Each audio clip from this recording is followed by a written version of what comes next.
Wrestling Talk in the Shop, where we cover all things professional wrestling, from new wrestling to classic wrestling and everything in between. We go to wrestling, we do some wrestling, and everything in the ring. Join us now for Wrestling Talk in the Shop. Hey guys, it's Jonathan, Wrestling Talk in the Shop, and today we are going to go visit the graves. We were in Bristol, Tennessee, and we were going to go visit the grave of Jim Crockett Sr., Big Jim, and Jim Crockett Jr. They were famously NWA promoters. Walk this way, we will go check them out. They also owned hockey teams, right? Mm-hmm. Yeah. Charlotte Orioles. The Charlotte Orioles, you know. And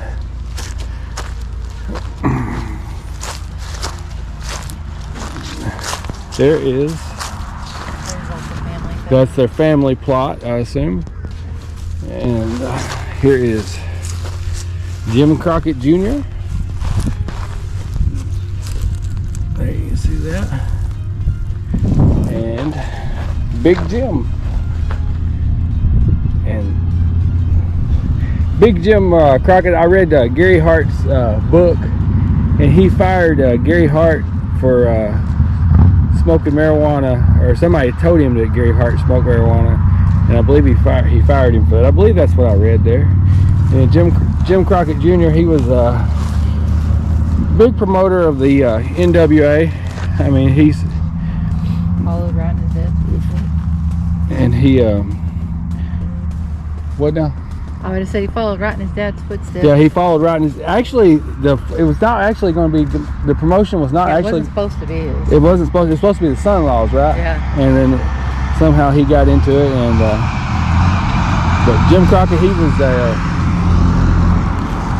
long-time promoter. He was. So he kind of was a concert promoter to Yeah, start with. concert promoter. And he just kind of lucked into getting into wrestling, promoting, and started a wrestling promotion, and it kind of grew from there.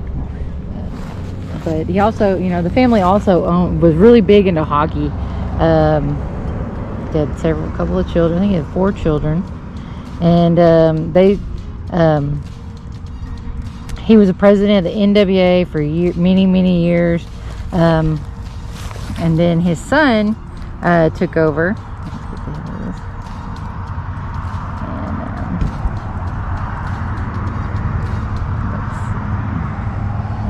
Yeah, but Jim Crockett Jr. is the one who bought the TBS time slot from Vince McMahon, and Vince McMahon told him, "You'll choke on that $1 million."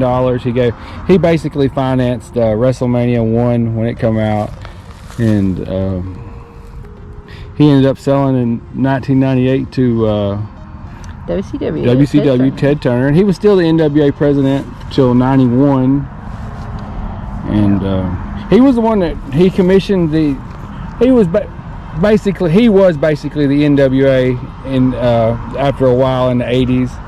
And he bought out the Championship Wrestling from Florida and the Universal Wrestling Federation, and that's when he acquired Sting and commentator Jim Ross, and that was in 1987.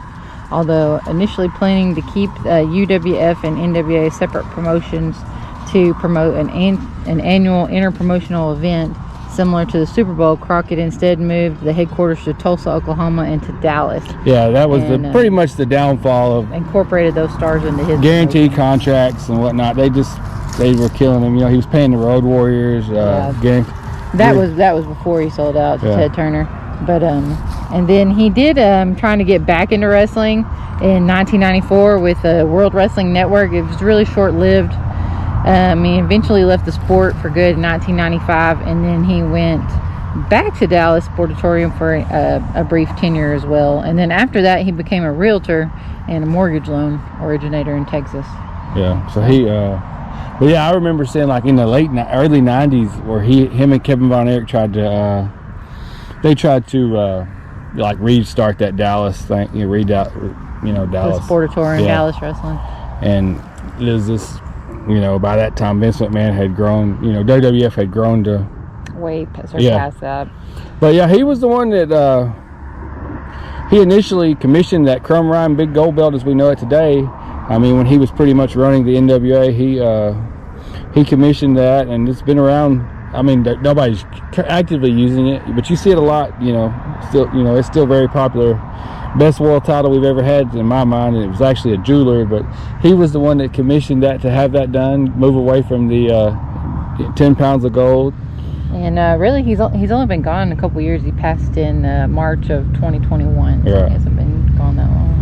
But yeah, he and over here is, is this his mom? That's his mom. Yeah, that's That- Junior's mom. That's Junior's mom right there. She passed His away in mom, 2000. Big Jim's wife. And we just seen his brother last night, David Crockett, and at Sting's last match. And it was Jim Crockett Promotions who actually promoted Ric Flair's last match.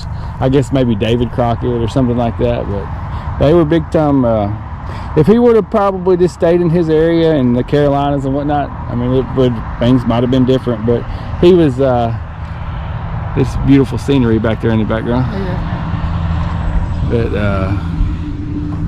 he was just trying to, and they were trying to. I've read stories where like him and Vern Gagne tried to partner up, but their egos just got in the way, and that was where Vince McMahon, he was.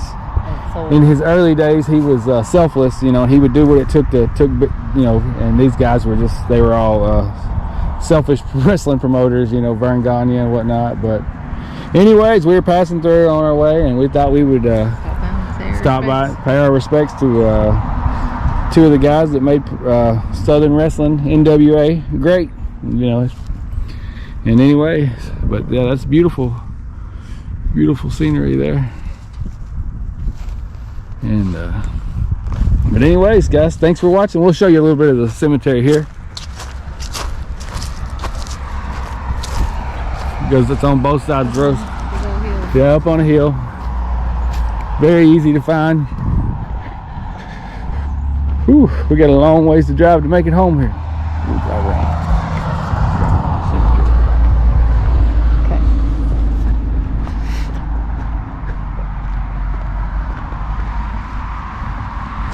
It's an old cemetery. Some of these graves from the 1800s.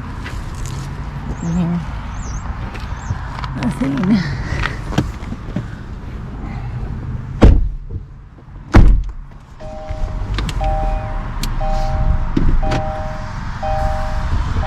Yeah, anytime we get a chance, we like to go and pay our respects to professional wrestlers and whatnot. And I never really started doing this until I've started going, but I enjoy going to these cemeteries. Well, we'd always been to a couple of them. Yeah, I find history and wrestling history very, very entertaining. But anyways, guys, we do.